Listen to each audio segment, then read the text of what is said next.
જય માતાજી મિત્રો, આજે આપણે રાજસ્થાનની ફેમસ રામ ખીચડી બનાવીશું. તેમાં ગટ્ટા નાખવામાં આવતા હોવાથી તેને રાજસ્થાનમાં ઘણા લોકો ગટ્ટા પુલાવ પણ કહે છે, જે એકદમ ટેસ્ટી બને છે અને ખાવાની બહુ જ મજા આવે છે. અને તે ઝડપથી પણ બની જાય છે. જો તમારે રાત્રે કાંઈના પણ તમને સમજાતું ના હોય કે તમારે શું બનાવવું, તો તમે આ રામ ખીચડી બનાવી શકો છો. તો આપણે બનાવવાનું શરૂ કરીએ. તેની માટે મેં અહીંયા 1 કપ જેટલા બાસમતી ચોખા લઈ લીધા છે. તો તેને આપણે સરસ રીતે પહેલાં ધોઈ લેશું. 2 થી 3 વાર આપણે તેને ધોઈ લેવાના, જેથી કરીને તેનો સ્ટાર્ચનો ભાગ હશે તે નીકળી જશે. હવે તેને આપણે પલાળી દઈશું 30 મિનિટ, 25 થી 30 મિનિટ તમારે પલાળી દેવાના, જેથી કરીને આપણા ભાત જ્યારે આપણે કૂક કરીએ ત્યારે એકદમ છૂઠ્ઠા છૂઠ્ઠા બનશે. તો આપણે 25 થી 30 મિનિટ તેને રાખી મૂકીશું. ત્યાં સુધી આપણે ગટ્ટા બનાવી લઈએ. તેની માટે એકદમ સરળ રીતથી આપણે બનાવવાના છે. તો તેની માટે મેં અહીંયા 1 કપ જેટલો ચણાનો લોટ લઈ લીધો છે.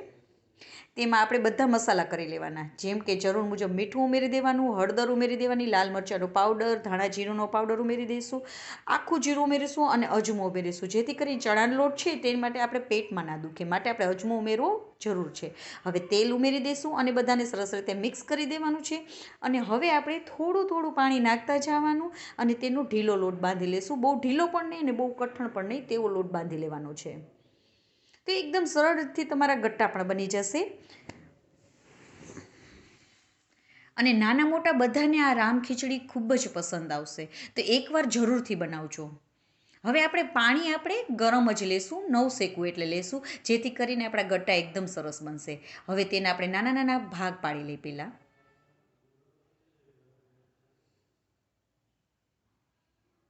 હવે આપણે એક લુવો લઈ અને આવી રીતે લંબગોળ આપણે સિલિન્ડર શેપનું બનાવી લેવાનું છે. તમે જુઓ આવી રીતે આપણે 4 ભાગ પડ્યા છે, તો 4 આપણે આવા સિલિન્ડર શેપના ઝડપથી બની જશે આવી રીતે.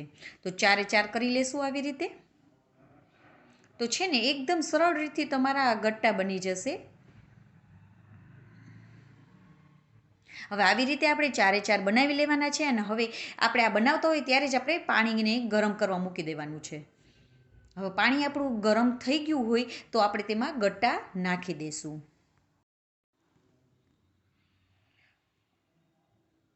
હવે તેમાં આપણે બધા ગટ્ટા નાખી દેવાના છે અને તેને આપણે બાફી લેવાના છે. હવે આપણે ગેસની ફ્લેમને ધીમી કરી નાખશું અને 5 જ મિનિટમાં આપણા ગટ્ટા એકદમ સરસ રીતે બફાઈ જશે.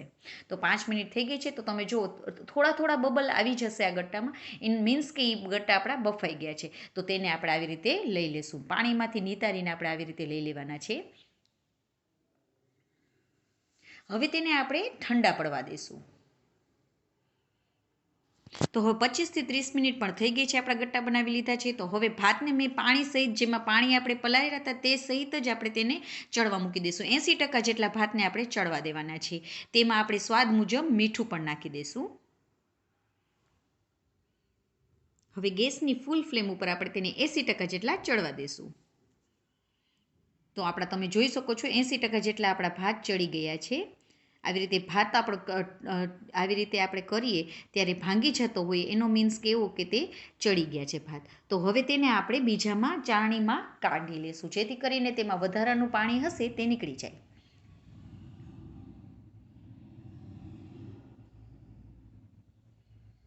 અને તેને ઉપરથી આપણે તેલ લગાવી દઈશું, જેથી કરીને તે આપણો ભાત એકદમ છૂટો છૂટો જ રહેશે.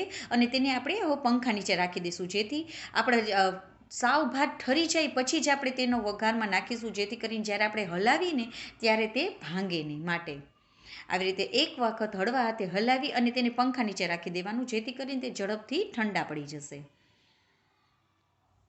તો એકદમ સરળ રીતથી આપણે ઝડપથી આ બને તે રીતે આપણે બધું કરવાનું. તો ત્યાં સુધીમાં આપણા ગટ્ટા પણ ઠંડા પડી ગયા. તો હવે તેના નાના નાના પીસ આવી રીતે ગોળ ગોળ નાના નાના પીસ કરી લેવાના છે.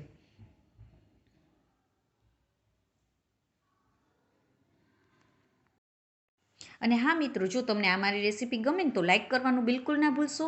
અને મારી ચેનલમાં નવા હોય તો સબસ્ક્રાઈબ પણ કરજો, કારણ કે સબસ્ક્રાઈબ કરવાનું બિલકુલ ફ્રી છે. તો હવે આપણે તેનો વઘાર કરવા માટે મેં અહીંયા ઘીથી હું વઘાર કરીશ. એ માટે 3 થી 4 ચમચી જેટલું હું અહીંયા ઘી લઈશ. અને તમે તેલથી પણ વઘાર કરી શકો છો, પણ ઘીથી વઘાર કરશો તો તેનો ટેસ્ટ એકદમ સરસ આવશે. હવે તેને આપણે ગરમ કરી લઈશું. તો સૌપ્રથમ હું અહીંયા કાજુ નાખી દઈશ. કાજુને આપણે ધીમા તાપે તળી લેશું.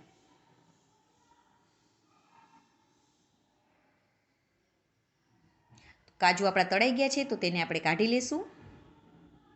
હવે થોડી કિસમિસ પણ મેં લઈ લીધી છે, તેને પણ આપણે નાખી દઈશું અને તે ફૂલી જાય તેટલી આપણે તળવાની છે.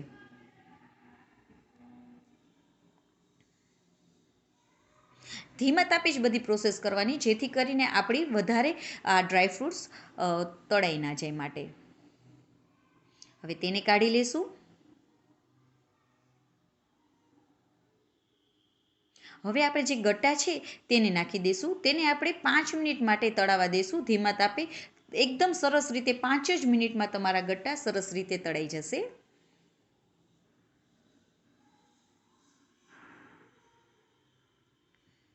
તો તે પણ સરસ રીતે તળાઈ ગયા છે, તો તેને પણ આપણે કાઢી લેવાના છે. હવે આપણે તેમાં જ વઘાર કરવાનું છે, તો ગેસની ફ્લેમને ધીમી કરી નાખશું. અને જો તમારે ઘીની વધારે જરૂર વઘારમાં હોય તો નાખી અને તેમાં જ આપણે બધા વઘાર કરીશું. તો તેમાં આપણે આખું જીરું નાખી દેવાનું છે, પછી 3 એલચી લઈ લીધી છે, 4 લવિંગ, મરી, તજ અને તમાલપત્ર ખડા મસાલા નાખી દઈશું. થોડી વાર માટે તેને કૂક કરી લેશું. તેની સ્મેલ એકદમ સરસ આવવા માંડશે. જીરું ને બધું ફૂટશે તો તેની સ્મેલ એકદમ સરસ આવશે. હવે તેમાં આપણે લીમડાના પાન નાખી દઈશું અને એક ડુંગળીને મેં મોટી મોટી આવી રીતે સમારી લીધી છે. તો તેને ગોલ્ડન બ્રાઉન થાય ત્યાં સુધી આપણે તેને કૂક થવા દેવાની છે.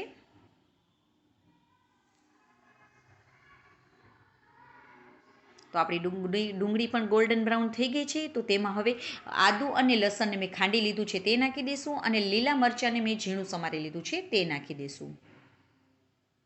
તેમાં સાથે મેં અહીંયા ફ્લાવરને આવી રીતે કટ કરી લીધું છે અને બટેકાને મેં પાણીમાં રાખી દીધા હતા કટકા કરીને, તે નાખી દઈશું. તમે ગમે તે વધારે શાકભાજી નાખી શકો છો. તમે અહીંયા ગાજર પણ નાખી શકો છો, ફણસી પણ નાખી શકો છો.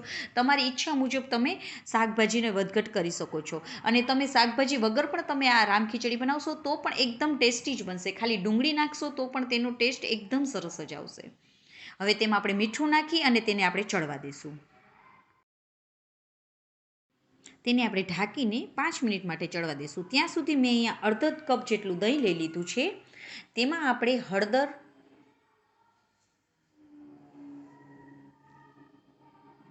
ધાણા જીરુંનો પાવડર બધું 1 ચમચી જેટલું મેં લીધું છે. હળદરને મેં ચોથા ભાગ જેટલી લીધી છે અને 1 ચમચી જેટલું લાલ મરચાંનું પાવડર લીધું છે. બધાને મિક્સ કરી લેશું. આ દહીં આવી રીતે નાખવાથી તેનો ટેસ્ટ એકદમ સરસ આવે છે અને આપણા મસાલા પણ બળતા નથી. તમે આવી રીતે એકવાર ટ્રાય કરજો. તમારો આ રામ ખીચડી એકદમ ટેસ્ટી બનશે. અને હવે છેલ્લે આપણે ગરમ મસાલો પણ એડ કરીશું. તેને પણ આપણે સરસ રીતે મિક્સ કરી દઈશું.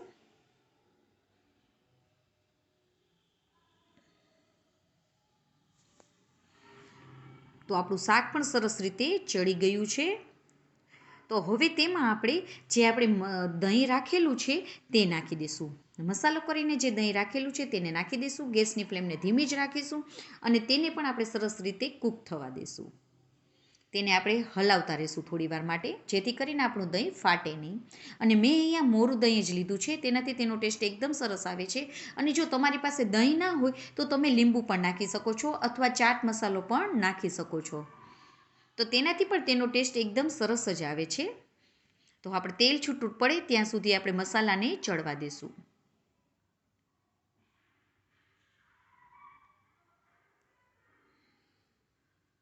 તો જોઈ શકો છો આપણે તેલ છૂટું પડી ગયું છે આવી રીતે. તો આપણા મસાલા એકદમ સરસ રીતે ચડી ગયા છે. તો હવે આપણે ભાતને નાખી દઈશું. ભાત મારા સરસ રીતે ઠંડા પડી ગયા છે હવે. તો હવે તેને આપણે નાખી દઈશું. હવે આપણે તેને નીચેથી ઉપરની સાઈડ આવી રીતે આપણે તેને હલાવવાના, જેથી કરીને તે ભાત આપણા ભાંગે નહીં. અને હા, સાથે આપણે તેમાં ગટ્ટા પણ નાખી દઈશું.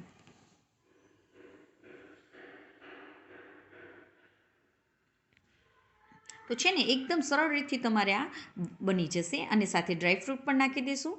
હવે બધાને આપણે નીચેથી ઉપરની સાઈડ આપણે હલાવવાની, જેથી કરીને આપણો ભાત તૂટે નહીં.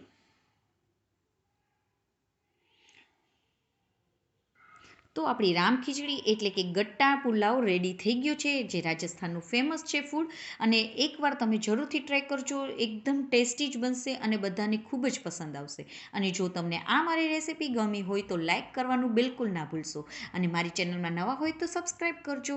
અને આ રેસીપી તમને કેવી લાગી છે તે કમેન્ટ કરીને જરૂરથી જણાવજો. જય માતાજી મિત્રો.